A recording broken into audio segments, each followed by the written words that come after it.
ya kita kesempatan bertemu tidak banyak. Ini adalah salah satu yang tidak banyak itu. Meskipun ya kita tidak bisa seluruh atau bahkan atau meskipun sebagian besar dari ya teman-teman sahabat kita bisa berkumpul, bagaimanapun ini juga sudah sangat bagus. Dan tentu dengan kemajuan teknologi yang barangkali hasil dari perbincangan, pembahasan atau sharing dhamma, hal-hal yang terkait perjumpaan kita dalam rangka kegiatan cita bhavana, pembekalan dan keakraban itu bisa dibagikan ke khalayak, yaitu sesama sahabat yang tidak bisa hadir, termasuk juga tentu para awuso yang barangkali ingin mengulang lagi apa yang telah diuraikan. Itu mungkin ya ada hal yang ingin diingat lagi, nah itu bisa untuk kemudian rekamannya itu digunakan. Tentu beberapa yang kira-kira bisa di publish untuk umum ya tidak jelek, untuk pemahaman yang selaras kita tentang ajaran Sang Guru Agung kita.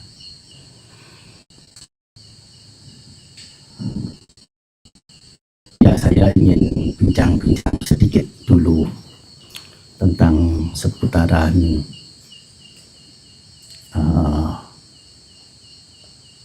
yang dekat-dekat ya.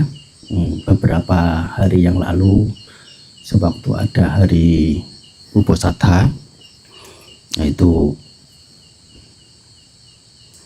waktu pembacaan Patimokkha, itu ada yang satu orang yang bertugas mengoreksi.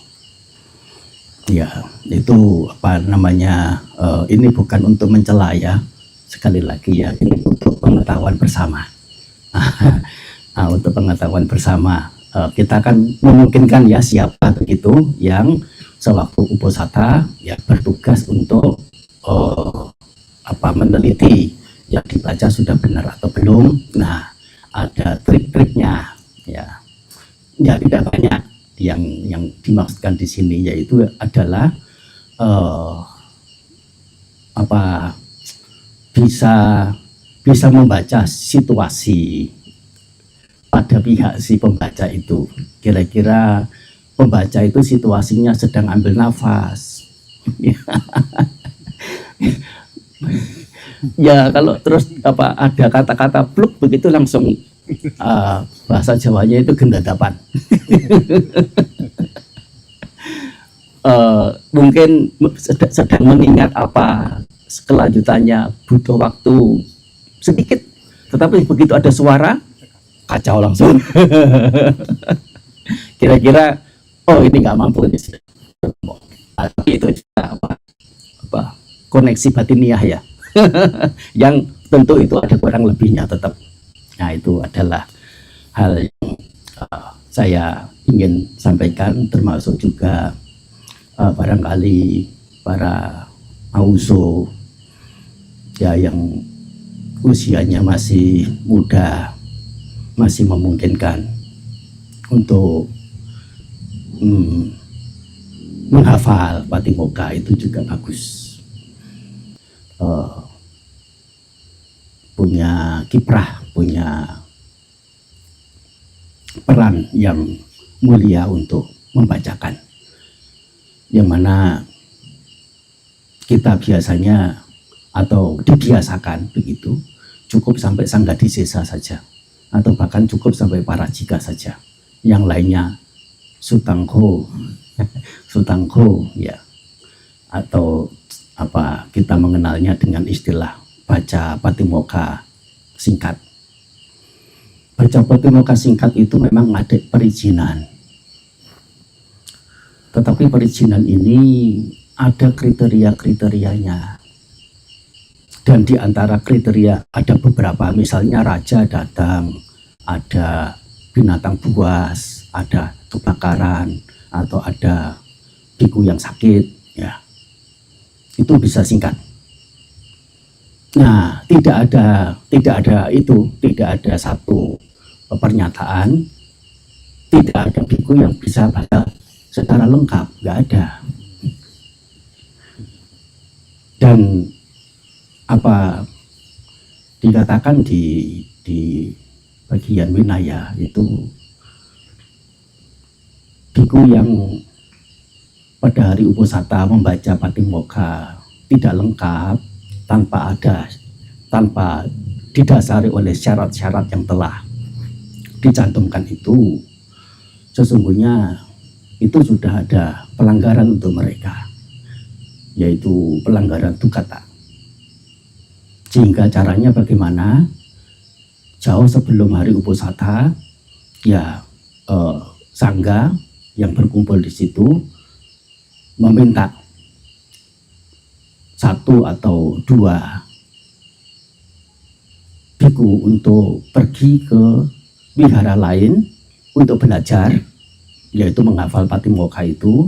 Di hari Uposatha nanti bisa kembali membacakan. Ya. Hanya kemudian mungkin pernyataan ini dipakai oleh kita para biku yang mungkin punya keterbatasan tertentu begitu, dan kemudian ya untuk menghindar gitu ya, untuk menghindar ya ditunjuk untuk pergi belajar, tapi belum selesai belajarnya hingga sampai hari Uposatha. Jadi bikunya tidak lengkap 4. Jadi tidak usah Patimokkha.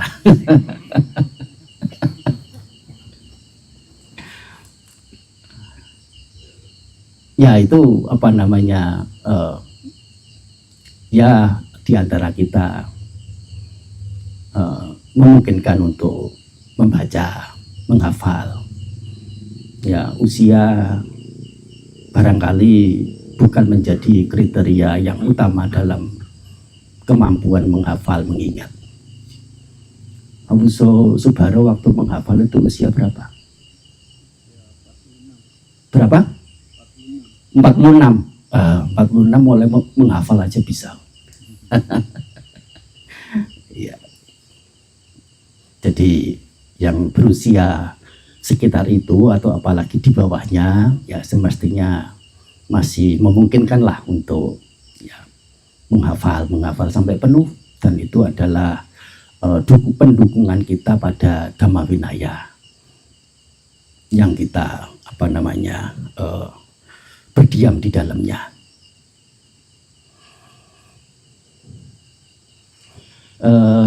Sebelum ada penguraian sutta yang berikutnya, barangkali ada pertanyaan-pertanyaan yang terkait dengan kewinayaan, tapi tidak usah banyak-banyak, nanti uraiannya jadi terbengkelai. Atau bertanya tentang uraian yang telah diberikan yang lalu itu, ada yang belum sempat menanyakan, boleh menanyakan pada kesempatan ini. Saya persilahkan. Silakan moderator. Dulu Bante, Ya. berkenaan dengan Vinaya Bante. Misalkan di saat ini Bante, di zaman ini ada suatu perilaku mungkin para biku yang tidak ada di dalam Patimokkha. Misalkan biku tersebut merokok dan seterusnya. Apa aku bisa disebut dengan dukkata atau bagaimana? Ya, itu ada yang namanya upadesa, maha upadesa. Upadesa artinya rujukan besar, sesuatu yang tidak dicantumkan Tetapi jika mengarah ke hal yang tidak patut, tidak mestinya dilakukan. Tetapi jika mengarah ke hal yang patut, meskipun tidak ada peraturannya, boleh untuk dilakukan. Ya, itu sebetulnya ada 4, hanya secara garis umumnya itu 2 ini. Ya. Untuk kriterianya Bante, Iya. apakah dari ketentuan dari sangga atau secara personal biku Bante? Itu dari secara dhamma vinaya dasarnya. Ya. Jadi seperti misalnya contoh rokok itu, yang diatur itu adalah mungkin mengaitkan rokok itu dengan minuman, makanan, atau apapun yang memabukkan. Nah, ciri memabukkan itu apa? Kriteria memabukkan adalah lemahnya kesadaran. Maksudnya lemahnya kesadaran ini bagaimana? Adalah yang kalau tidak mabuk, yaitu sedang sadar, masih ada rasa malu. Kalau mabuk, malunya hilang. Sudah tidak ada malu lagi. Orang yang kalau sadar masih punya rasa takut, tapi kalau sudah lemah kesadarannya, takutnya hilang. Karena minuman, arak, dan wine, meraya itu wine. Nah, itu setelah dikonsumsi, diminum, membuat orang menjadi berani. Yang waktu sadar sebelum minum itu takut, setelah minum menjadi berani, hilang takutnya. Sehingga minuman seperti itu disebut dengan sura. Sura artinya pemberani. Atau sura itu adalah minuman yang membuat orang menjadi berani. Nah, sehingga apakah orang yang mengkonsumsi rokok ini punya dampak sampai menjadi lemah kesadarannya hingga malunya hilang, takutnya hilang, atau tidak sampai ke sana? Nah, itu silakan untuk dipertimbangkan sendiri. Nah, begitu ya. Dan itu memang tidak ada ditetapkan soalnya pada waktu itu ada salah satu di Vinaya juga disebutkan, di sana ada perizinan justru oleh Sang Buddha, bahwasanya beliau mengizinkan para biku untuk meminum uap,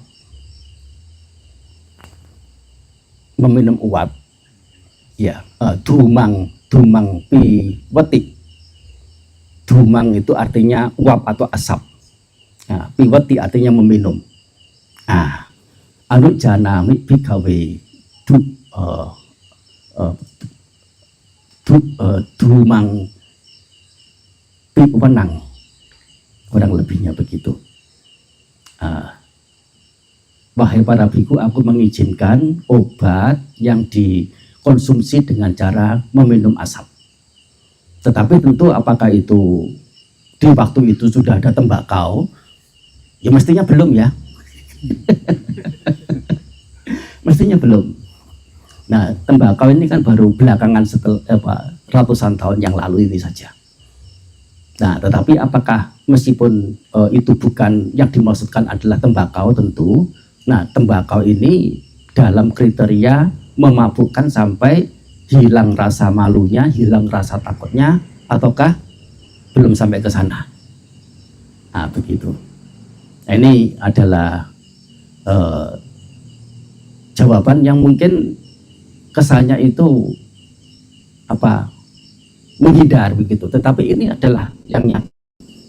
Dan di sini satu lagi adalah tidak ada peraturan yang mungkin dimengerti, misalnya dalam sila kelima Pancasila itu ya, madat itu adalah barang-barang yang menyebabkan ketagihan. Nah, sebetulnya penerjemahannya ini yang mesti dikoreksi, bukan obat-obat atau makanan minuman yang menyebabkan ketagihan. Tidak ada itu. Yang ada adalah yang menyebabkan kemabukan.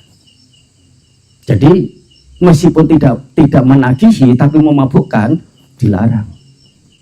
Atau bukan dilarang, itu masuk dalam kriteria pelanggaran sila. Begitu. Tetapi yang menagihi apapun tetapi tidak menimbulkan kemabukan dengan kriteria sebagaimana disampaikan tadi, yaitu bukan karena ketagihannya itu menjadi ada pelanggaran. Nah, itu yang bisa saya berikan jawabannya. Silakan kalau ada Bante yang lain, Awuso yang menambahi atau menyanggah terkait dengan jawaban ini, dipersilakan. Ini diskusi kok ya. Nah, kalau terkait dengan hal ini, enggak. Mau tanya yang lain, itu mic-nya sudah dikuasai sana. Silakan. Saya mau bertanya, ketika saya kunjung ke Medan dan bebas di sana, yang mana biasanya yang setahu saya ketika makan antara Bante dan Samanera selalu pakai meja sendiri atau terpisah. Sedangkan ketika di sana kita bersama dengan Samanera satu meja. Mohon Bante untuk memberikan penjelasan agar jika sewaktu-waktu mungkin para Bante yang lain akan juga mendapat penjelasan dan wawasan. Bante, terima kasih. Ya,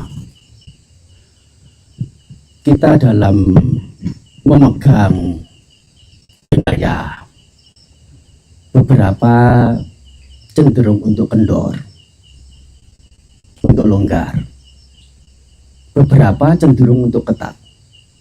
Sampai ketatnya itu sebetulnya tidak seharusnya sampai segitu lupa. Nah, di sini dalam kewinayaan itu tidak ada peraturan bahwa makanan yang sudah diterima dengan tangan oleh biku jika tersenggol atau terpegang oleh anupasamana, itu samanera atau rumah tangga, upasaka upasika, itu diserahkan kembali, tidak ada. Bahkan kalau ada anupasamana, yaitu samanera atau berumah tangga, minta makanan yang biku itu sudah terima dengan tangan, dia bisa mengambil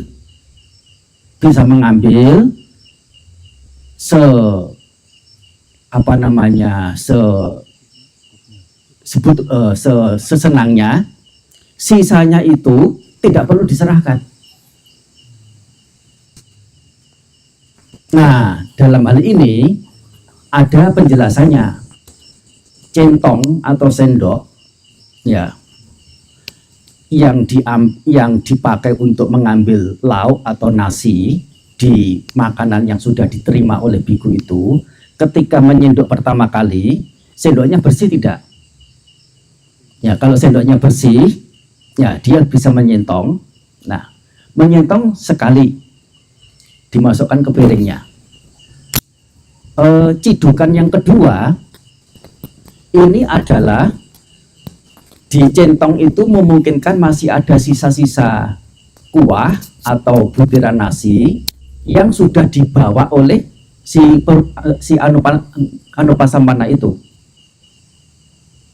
Ketika dicelupkan lagi ke makanan yang biku itu sudah diterima dengan tangan, itu bikunya belum menerima dengan tangan atas sisa gelepotan yang di sendoknya itu masuk ke makanan yang diterima oleh tangan oleh biku itu, sehingga kalau sampai ada yang kedua kali masih ada gelepotan dengan ini kan sudah terambil sisanya itu sudah terambil dari centongan pertama itu.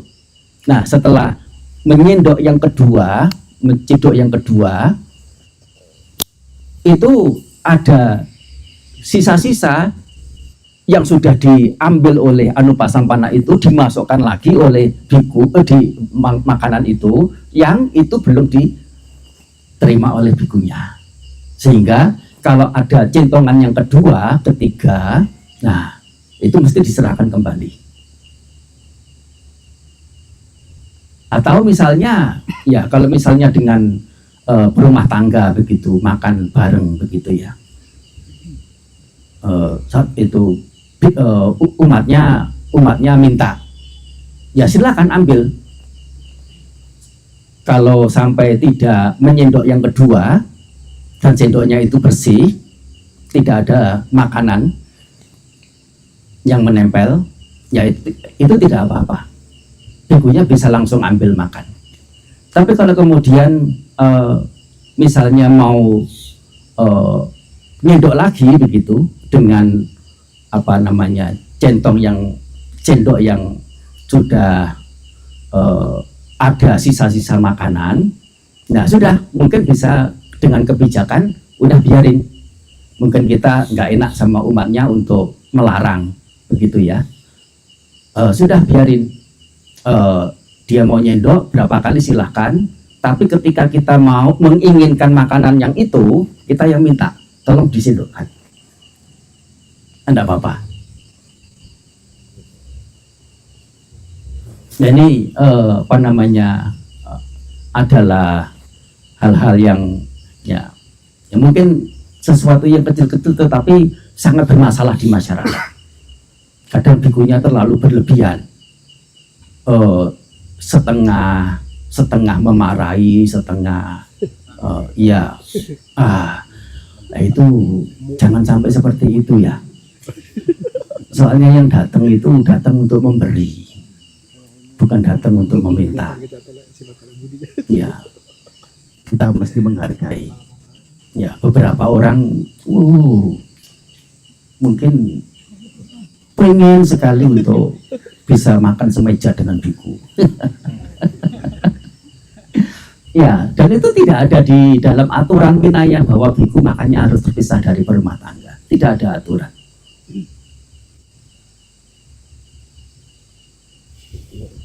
Bahkan ya dengar dari cerita beberapa itu untuk dari tradisi lain, tradisi utara itu ada biksu-biksu yang ya mengundang umatnya makan semeja, yang makan semeja itu ada tarifnya.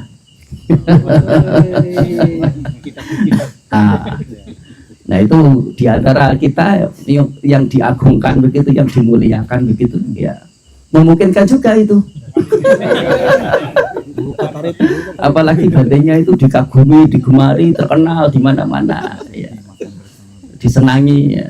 Itu untuk satu meja itu bisa paket makan pagi, bisa untuk renovasi putih. boleh juga. Tapi itu tentu bukan kebiasaan kita. Kalau sampai itu terjadi ya itu kurang patut.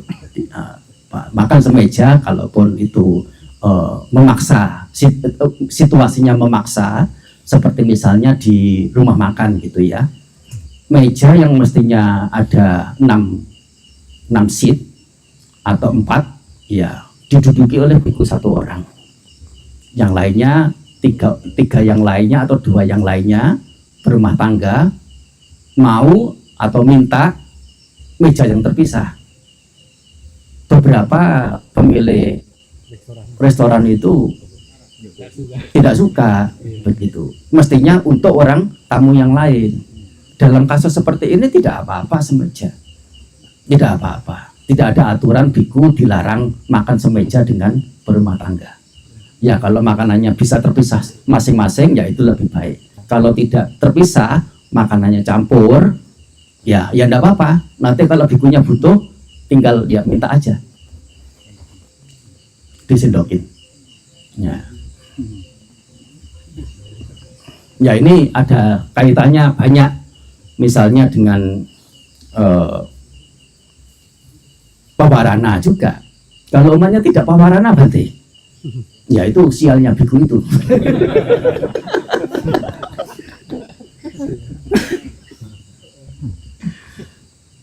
Ya umatnya mesti pawarana Bante. Ini saya ambil ya untuk saya. Nanti kalau Bante butuh bisa memberitahu. Nah, dengan begitu bikunya telah mendapatkan pawarana. Butuh makanan apa di sana bisa meminta. Nah itu memang ya susah mudah susah dalam kita menjaga wilayah dan berinteraksi dengan masyarakat yang sangat-sangat majemuk. Nah itu kurang lebihnya Awuso, dan dari para Bante Awuso jika ada pemikiran atau ada masukan, ada apa silakan. Nah, Berarti Hema dulu. Hema dulu. Izin bertanya Bante, bukan masukan yang tadi. ya, Mau pertanyaan yang baru? ya, Terkait yang tadi dijelaskan di awal tentang pengulangan Patimokkha hendaknya harus lengkap, dimana kalau nggak ada nggak lengkap karena alasan tidak hafal adalah dukkata. Nah, saya ingin tanyakan kalau misalnya dalam satu provinsi itu ada beberapa wihara. Nah, pada saat Patimokkha biasanya itu ada para biku itu berkumpul. Nah, kita tahu biku-biku yang berkumpul itu adalah nggak hafal semua, hanya hafal sebagian. Nah, tapi berusaha untuk berkumpul gitu. Bagaimana ini? Kita kalau berkumpul Patimokkha kan pasti semuanya dukkata. Apakah lebih baik di wihara masing-masing saja? Terima kasih Bante. berkumpulnya tidak jelek, itu adalah sesuatu yang patut. Karena setelah berkumpul itu Patimokkha tidak bisa dibacakan dengan lengkap, dan tidak ada keharusan biku yang di luar awasa itu harus berkumpul di satu awasa yang sama, satu wihara yang sama, sehingga ya boleh saja masing-masing melakukan uposatha. Kalau satu orang dengan aditana, kalau dua orang dengan parisuddhi, ya. Nah, setelah masing-masing itu melakukan uposatha di hari Patimokkha, di hari uposatha itu bisa datang berkumpul. Ya tentu akan menjadi lebih baik jika salah satu atau mungkin keempat-empatnya itu atau mungkin lebih dari 4 ya berupaya untuk ya supaya ada uposatha dan berkesempatan untuk mengulang kembali, mendengar lagi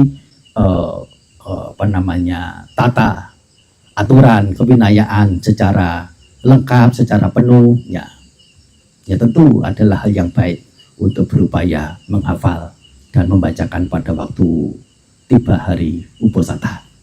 Nah, begitu. Pakai buku membaca, apakah itu bisa? Saya tidak bisa menjawab, oleh karena zaman dahulu itu dalam orang belajar, yang namanya belajar pariyati, itu istilahnya adalah mukhapatha. Mukhapatha itu ujaran-ujaran yang disampaikan secara verbal. Jadi seperti suta begitu, suta apa begitu, diberitahu oleh pengajar, ewang me sutang ekang samayang bagawa, ya raja gahe wiharati misalnya. Nah itu diucapkan untuk kemudian diulang oleh pihak yang belajar. Setelah semuanya terhafalkan, tentu pada zaman itu begitu mendengar langsung mengerti. Oleh karena apa? Ya memang mereka menggunakan bahasa itu, bahasa Pali. Bagaimanapun itu belum memastikan pihak yang belajar itu mengerti. Nah, masih ada penjelasan dari pihak yang mengajar itu memberitahu penjelasannya.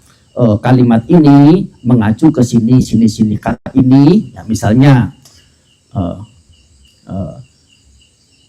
wineya loke abijado manasang Wineyat loke abijadu manasang. Artinya apa? Memberantas abija, keserakahan, ya abija, keserakahan secara umum itulah terjemahannya. Dumanasa itu sebetulnya ya duka cita, tapi di sini mengacu ke kebencian. Jadi keserakahan dan kebencian atau nafsu ragawi dan kebencian. Loke di dunia. Nah, kata loke di dunia, loka di sini bukan berarti dunia, bumi yang di antara planet Mars dan planet Venus. Tetapi di sini adalah dan juga bukan masyarakat, bukan orang-orang, tetapi yang dimaksud adalah pancakanda. Di dalam pancakanda ini, Wineyak loke abijadu manasang, memberantas keserakahan dan kebencian, nafsu ragawi dan iritasi di pancakanda ini. Nah, seperti itu pelajar barangkali belum memahami kata atau kalimat itu maksudnya kemana. Nah, pihak yang mengajari itu yang kemudian menjelaskan. Nah, di sini membaca buku sewaktu ada pengucaran suta atau pengucaran winaya sejak dari awal hingga sekarang, terutama dalam tradisi Dhammayut, ya tidak ada yang dengan membaca. Ya, saya tidak tahu apakah itu boleh atau tidak boleh, saya tidak bisa menjawab. Ya, tapi tradisinya, kebiasaannya adalah dengan membaca karena memang sudah hafal. Begitu. Yang kalau dalam tradisi yang lain ada juga yang dengan membaca juga. Sri Lanka, iya. Ya itu apa namanya? Justru itu saya tidak bisa menjawab.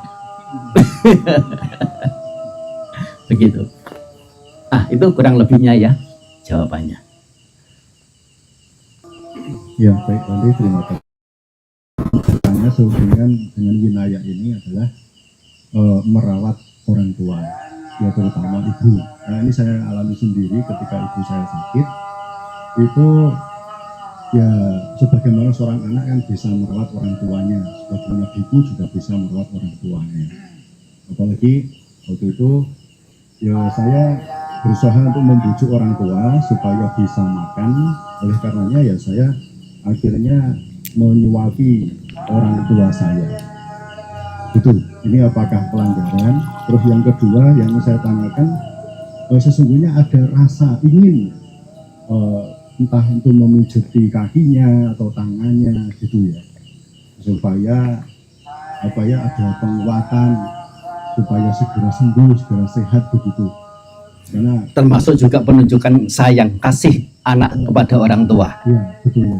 Nah, ini yang ingin saya tanyakan, apakah boleh merawat orang tua dengan cara demikian? Terus kemudian yang ketiga, apakah boleh juga seorang biku kepada orang tua itu bisa sujud sungkem sebagaimana dulu juga sering saya lakukan?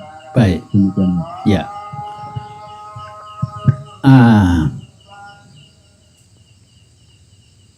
Tentang menyuapi itu ada peraturan bahwa seorang biku tidak memegang barang yang terkait dengan tubuh matugama. Dalam hal ini matugama itu adalah wanita, siapa saja, seberapapun umurnya, dengan dengan disertai oleh kekacauan pikiran. Artinya apa? Kekacauan pikiran itu wiparinak tenak citenak. Dengan pikiran yang kacau, maksudnya itu pikiran yang disertai dengan nafsu ragawi. Itu adalah dukata. Meskipun itu orang tua, meskipun itu ibu, apalagi sampai memegang. Dan Dan itu dalam konteks apa? Untuk sikap pada ini adalah memegang dengan penyertaan nafsu ragawi di sana. Ya, kalau sampai menyentuh tubuhnya itu sudah masuk kriteria pelanggaran. Ya, tetapi disentuh atau menyentuh tanpa sengaja atau menyentuh dengan sengaja tapi yakin tidak dengan nafsu ragawi itu dolacaya. Ya, tidak sampai ke sanggadi sisa. Tapi ya itu bagaimana konteksnya itu. Masuk dengan sengaja menyentuh tapi tidak ada nafsu ragawi, apa mungkin? Memungkinkan. Misalnya ada seorang wanita begitu, dia mau terjatuh masuk jurang, secara spontan pegang dengan pikiran supaya dia selamat, ditarik begitu, lepas dari bahaya itu, dia tidak ada pikiran nafsu ragawi apa. Nah, ini tidak masuk dalam kriteria sebagai pelanggaran sanggati sisa. Soalnya apa? Itu adalah sakcitaka. Harus dengan pikiran yang disertai dengan nafsu ragawi itu. Nah, apakah dengan ibu ini dipastikan tidak ada nafsu ragawi? Belum tentu juga, betul. Karena apa? Ada satu cerita di Suta juga, seorang anak menjadi biku. Kemudian ya karena ibunya ini pengen tinggal bersama dengan anaknya, ibunya ini menjadi bikuni. Nah, keduanya ini sering berjumpa, sering bertemu. Ya, saking seringnya bertemu itu, mereka kemudian memutuskan untuk meninggalkan pelatihan berdua, kemudian berkeluarga, yaitu hubungan antara ibu dan anak. Sehingga ya meskipun itu dengan ibu kandung, ya tidak menutup kemungkinan nafsu ragawi seseorang itu tidak muncul. Nah, begitu ya. Pertanyaan yang ketiga, namaskara kalau biku ya tidak melakukan.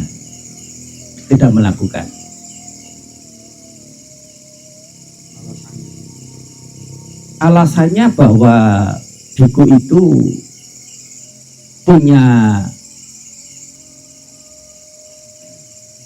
istilahnya itu punya penghormatan kepada sosok yang punya nilai luhur secara spiritualitasnya, yaitu dalam Sang Buddha saja.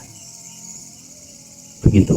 Kalaupun orang tua kita menjadi biku juga, tapi bikunya lebih muda, usia kebikuannya lebih muda dari kita, ya kita tidak bisa namaskara ke orang tua kita. Orang tua kita yang mungkin namaskara ke kita, masanya lebih muda. Begitu. Iya. Cukup ya. Terus ya, yang tadi pas saya menyuapi orang tua saya itu, berarti saya pelanggaran. Apakah ketika menyuapi orang tua, ibu ya, menyuapi ibu orang tua wanita, itu apakah pasti pelanggaran?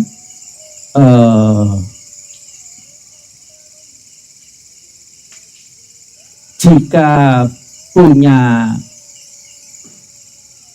ada nafsu ragawi di sana, itu pelanggaran, tapi bukan sanggati sesa. Tapi jika tidak ada pikiran yang kacau, pikiran yang disertai dengan nafsu ragawi, itu kata. Ya.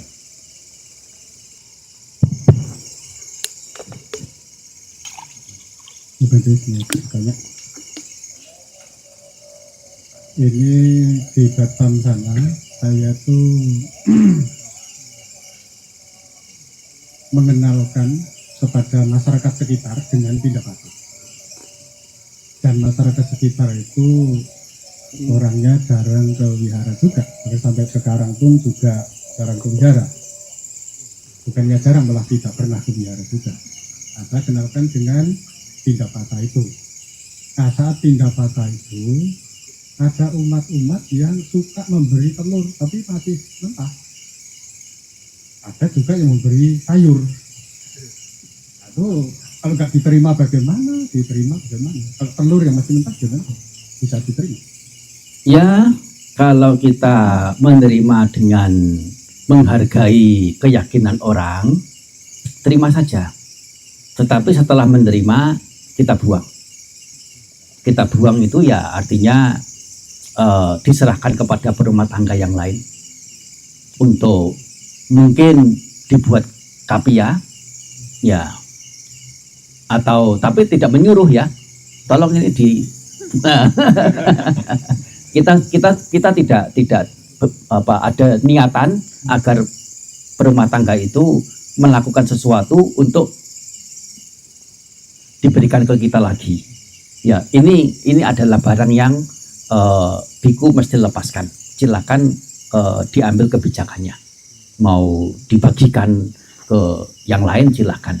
Ya, tetapi juga ada upaya kita ya dengan memberikan pengetahuan kepada masyarakat bahwa biku tidak menerima makanan yang masih mentah, beras, ya sayur mentah, ya. Indomie itu sebetulnya matang sudah. Ya. Itu sudah matang. Itu kata Bante Jayamedo ya. Confirm. Kalau wortel segala macam. Wortel itu umbi-umbian yang memungkinkan bisa hidup, biji-bijian atau pucuk-pucukan seperti kangkung yang memungkinkan bisa hidup, itu harus dikapiang karuhi. Ya, begitu.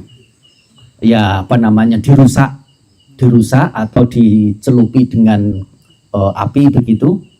Ya, dibuat panas satu ya barang 1 detik 2 detik ya sudah cukup. Ya, atau dirusak begitu ya. Ya itu adalah sebagai simbol saja sih, sebagai simbol untuk mengatasi pelaporan ya kritikan dari penduduk. Oleh karena pada zaman itu di masyarakat India mengerti bahwa tumbuhan itu juga yang namanya adalah bhuta, itu adalah yang hidup, sehingga biku makan begitu saja sesuatu yang hidup itu dianggap kurang pantas, petapa itu ya, sehingga Sang Buddha memberikan satu aturan bahwa yaitu mesti dibuat kapia dulu oleh berumah tangga, baru biku itu mengkonsumsi. Nah begitu.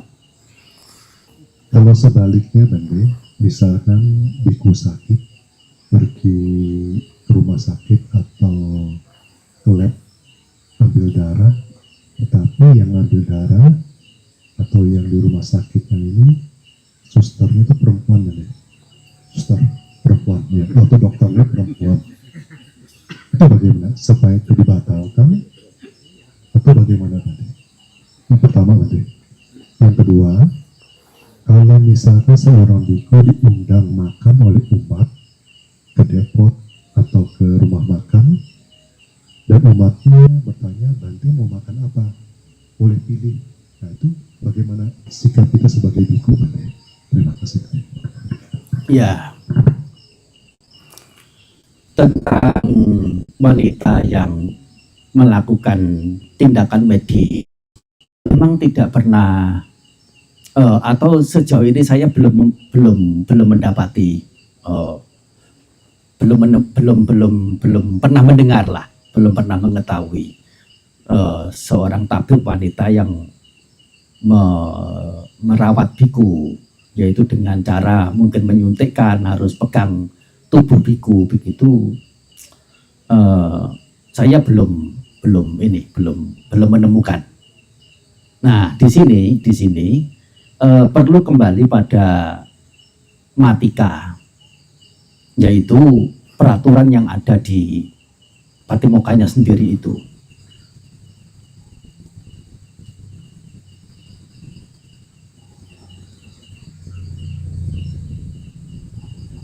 Bahwa biku biku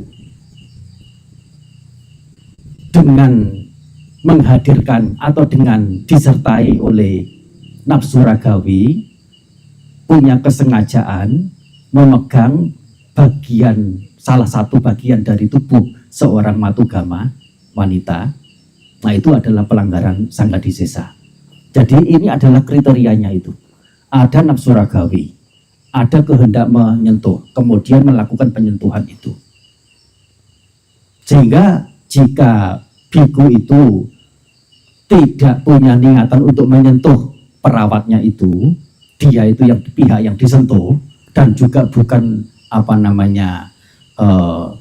untuk tujuan-tujuan lain kecuali tujuan medis, ya, yaitu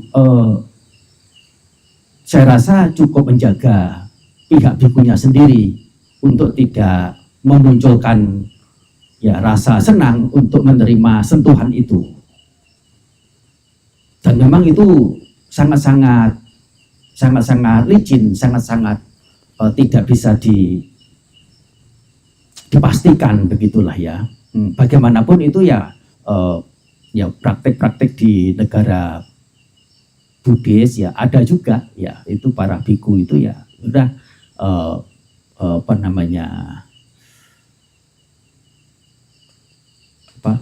asisten dokter tuh namanya apa? Suster, bukan. Kalau yang laki namanya apa? Mantri. Nah, ya, mantrinya itu ya tidak harus yang laki.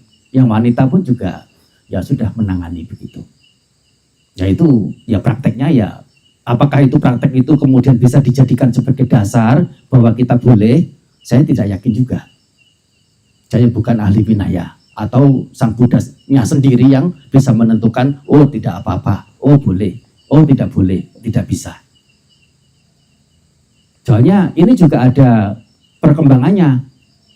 Kalau misalnya dipegang tangannya untuk memasukkan jarum atau untuk mengukur tensi, itu tidak apa-apa, asal bikunya itu tidak ya menjaga, asal bikunya itu bisa atau mampu menjaga, berusaha menjaga pikirannya untuk tidak menerima sentuhan itu dengan nafsu ragawi, ya. Kalau kemudian mantri wanitanya itu atau fisioterapisnya itu kemudian memijat-mijat bikunya, bagaimana? Jadi tukang pijat wanita bisa enggak memijat bikunya? Kan pokoknya bikunya itu menjaga untuk tidak muncul nafsu ragawi. Nah, ini sangat-sangat riskan. Oleh karena apa? Dipegang sebentar saja, kita masih nggak yakin hati kita, perasaan kita itu tidak ada betul-betul bebas dari nafsu ragawi. Apalagi kalau, digerayangi, digeremeti kayak begitu ya. Kemungkinan untuk menerima sentuhan dengan sertaan nafsu ragawi itu sangat tinggi. Itu akan berkembang ke sana, begitu. Sehingga ya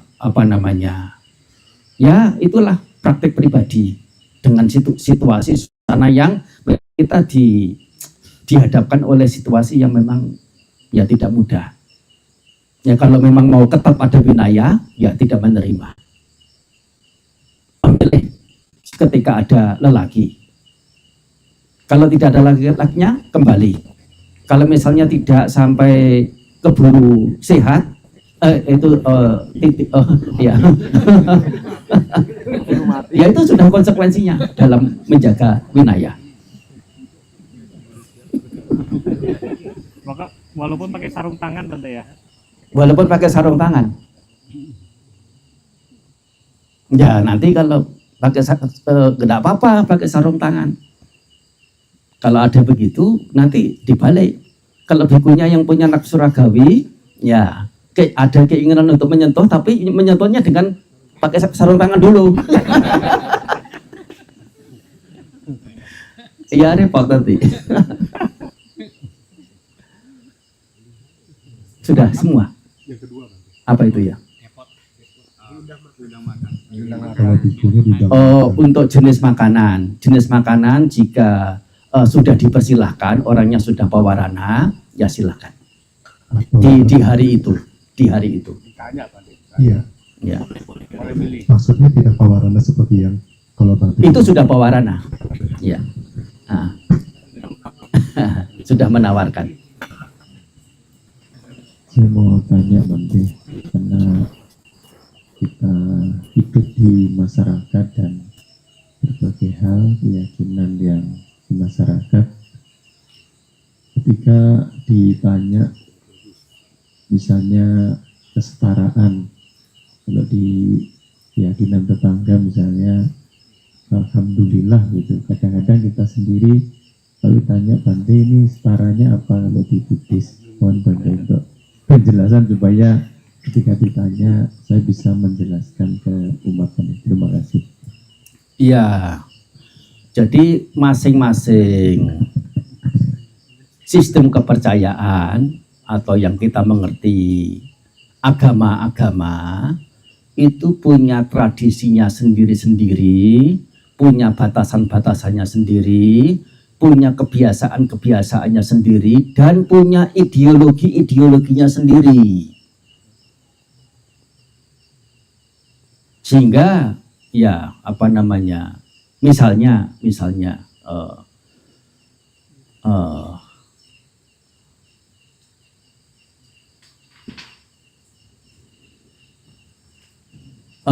kata Masya Allah, nah misalnya ya,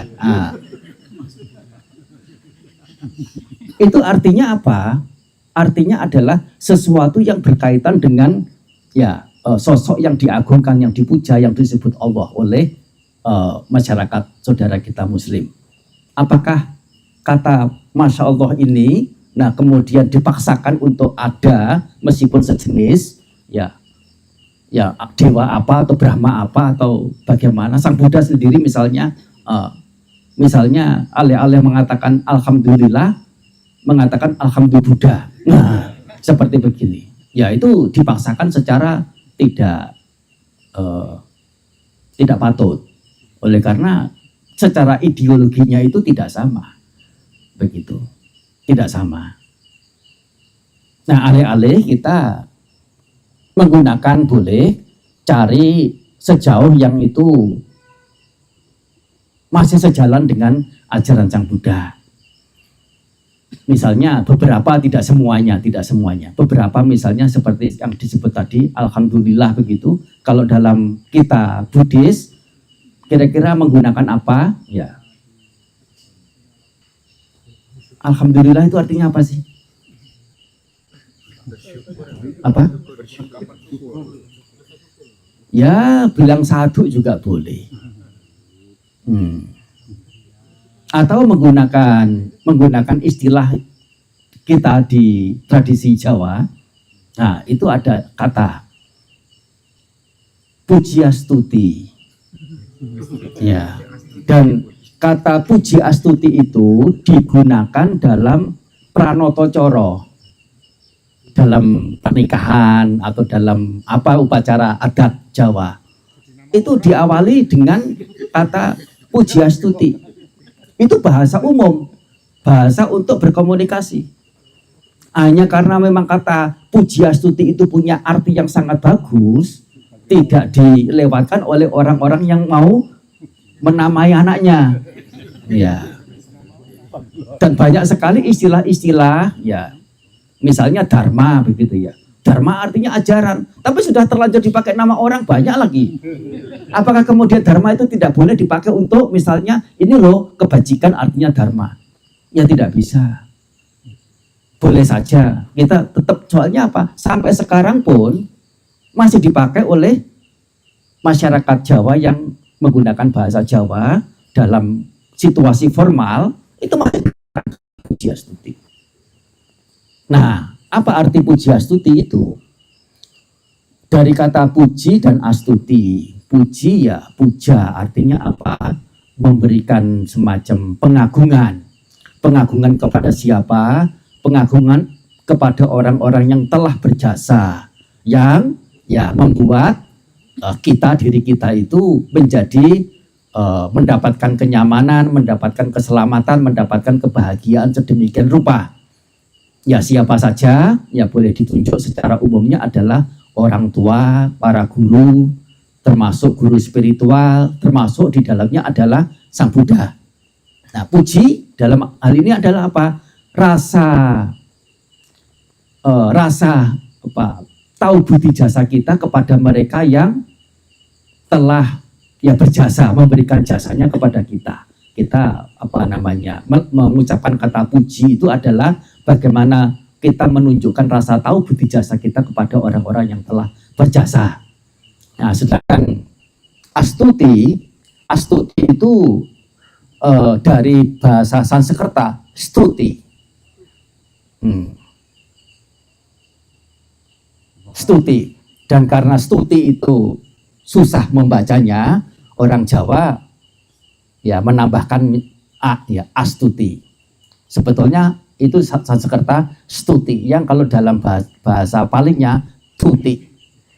Tuti itu artinya kegembiraan atau keberpuasan. Santuti. Santuti. Nah, kegembiraan, keberpuasan bagaimana? Yaitu keberpuasan atas hal-hal bajik, hal-hal benar yang telah diri lakukan sehingga mendapati kenyamanan, mendapati keselamatan, mendapati kebahagiaan sedemikian rupa.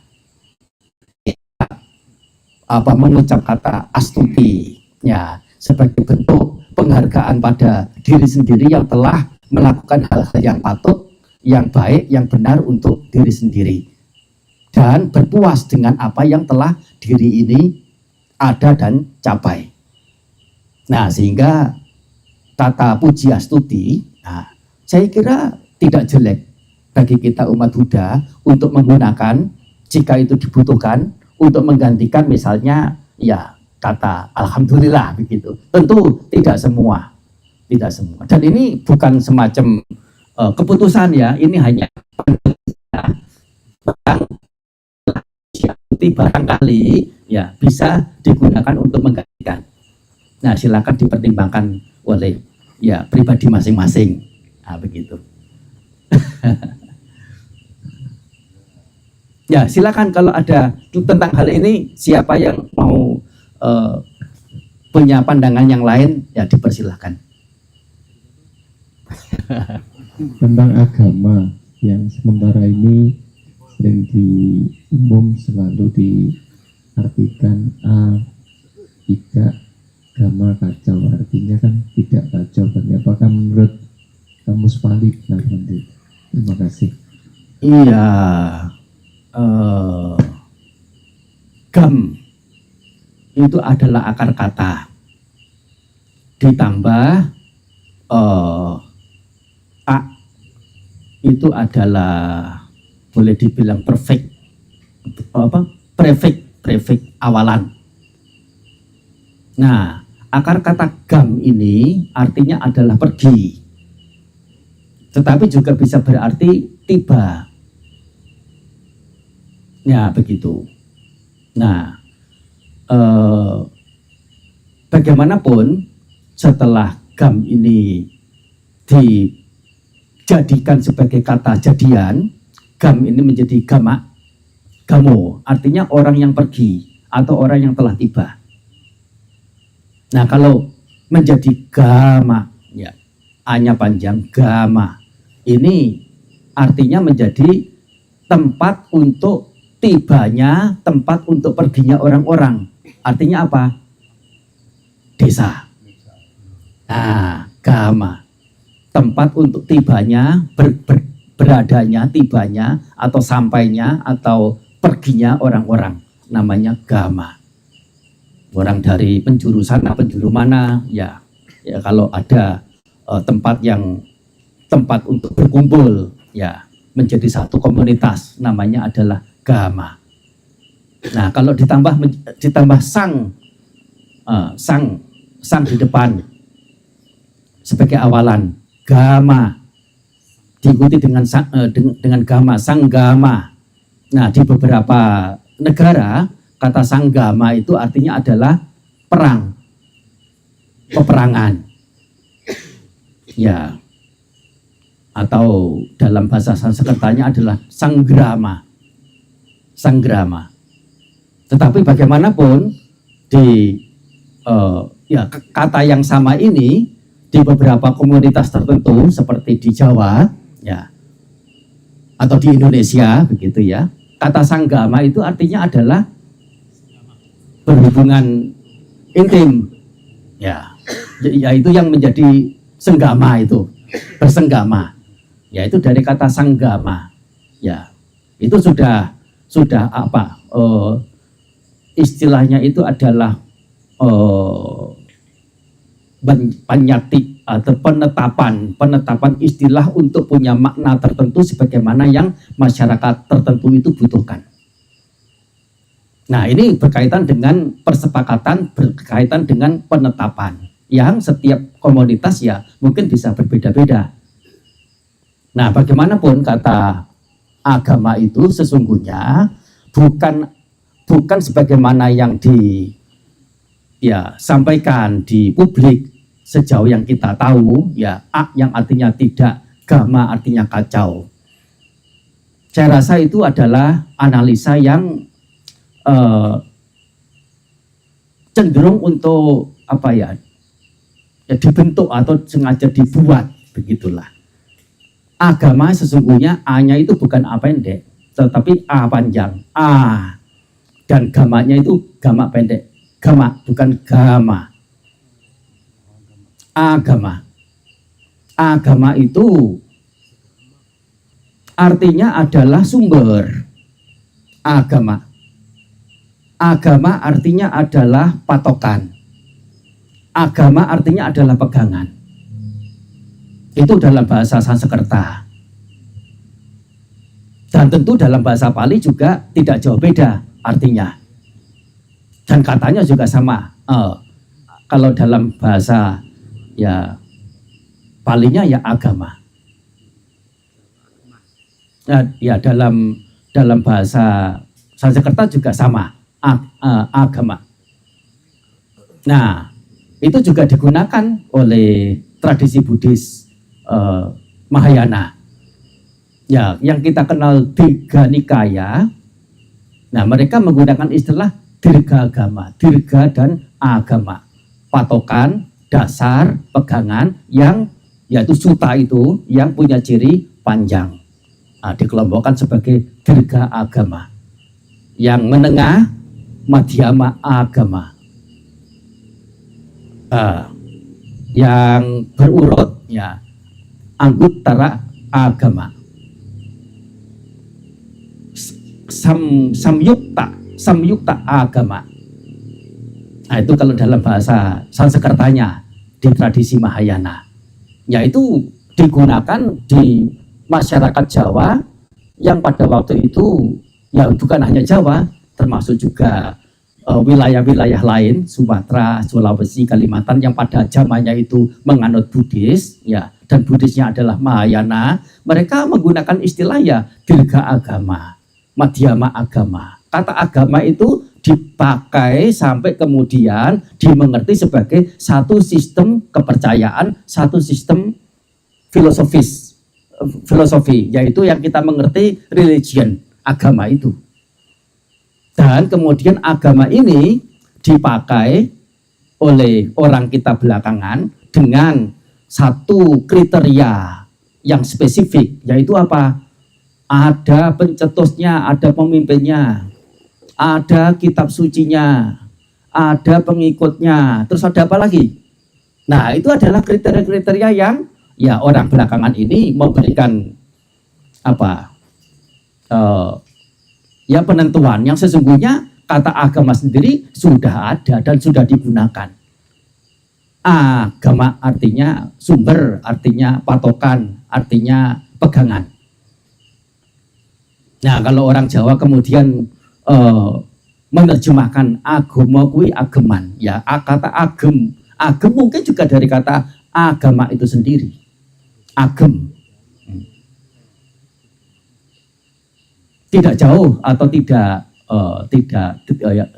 jauh dari kata aslinya yaitu agama itu.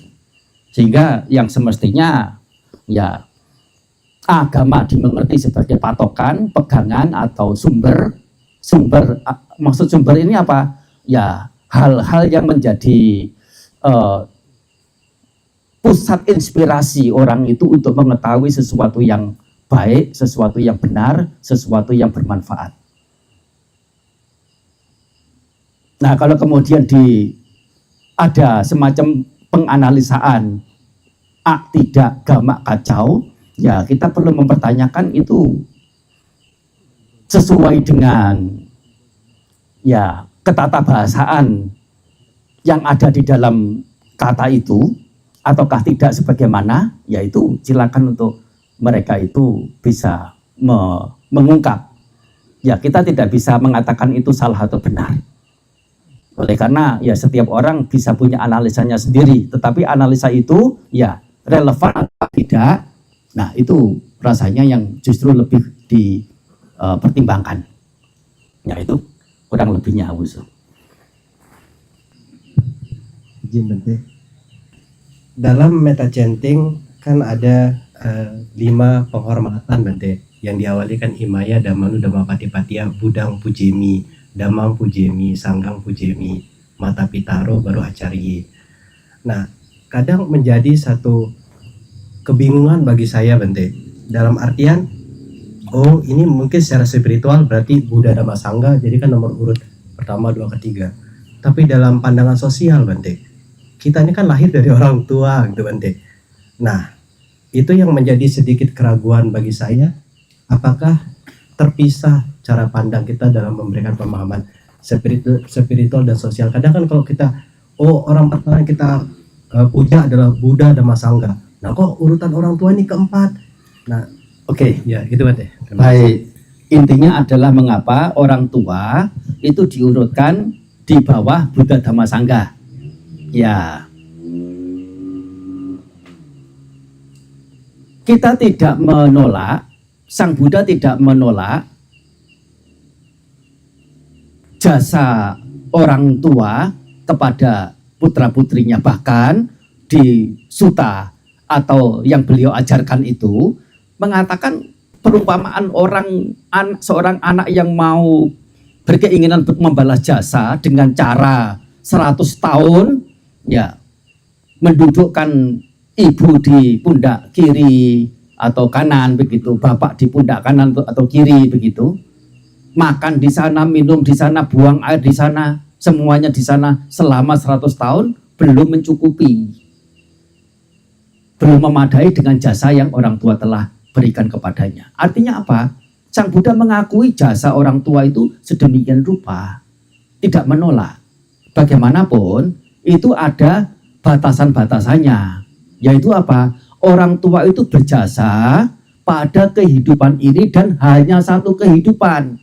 Terlebih jasanya sebatas bagaimana si anak itu bisa mandiri untuk urusan-urusan duniawi. Diberi didikan, diberi pengasuhan, diberi pengajaran-pengajaran, sampai tidak mampu mengajar sendiri, meminta orang lain untuk mengajar, ya disekolahkan, ya itu adalah apa yang orang tua telah lakukan. Tetapi yang orang tua lakukan itu sebatas untuk urusan kehidupan dunia ini yang berbatas pada soal kesenangan-kesenangan indrawi dan hanya untuk satu kehidupan. Sedangkan Buddha Dhamma Sangha punya tataran jauh melampaui, yaitu apa? Demi akhir penderitaan secara benar. Yang artinya apa? Tidak perlu kembali menderita lagi. Dan bukan hanya manfaat di dunia ini saja, tetapi juga termasuk dunia lain dan manfaat tertinggi, yaitu kepada menderita. Nah, ini adalah antara bagaimana jasa orang tua dan jasa Buddha Dhamma Sangha atau nilai Buddha Dhamma Sangha. Satu hal lagi, kalau kita mengutamakan Buddha Dhamma Sangha, yang awalnya itu anak mungkin tidak mengerti perlunya berbuat jasa, membalas jasa kepada orang tua, dengan mengerti ajaran Sang Buddha, Buddha Dhamma ini berasosiasi dengan Buddha Dhamma ini, mengkondisikan yang bersangkutan untuk mengerti bahwa ini loh orang tua ada jasa dan patut untuk dikenang dan dibalas. Sudah ada jaminan ke situ untuk tahu budi jasa orang tua. Sedangkan kalau kita mengutamakan orang tua mungkin belum tentu ya untuk mengarahkan kita punya keyakinan pada Buddha Dhamma Sangha. Betul enggak?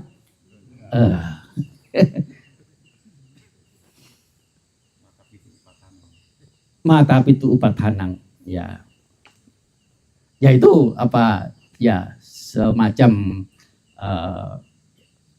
alasan-alasan yang ya barangkali bisa digunakan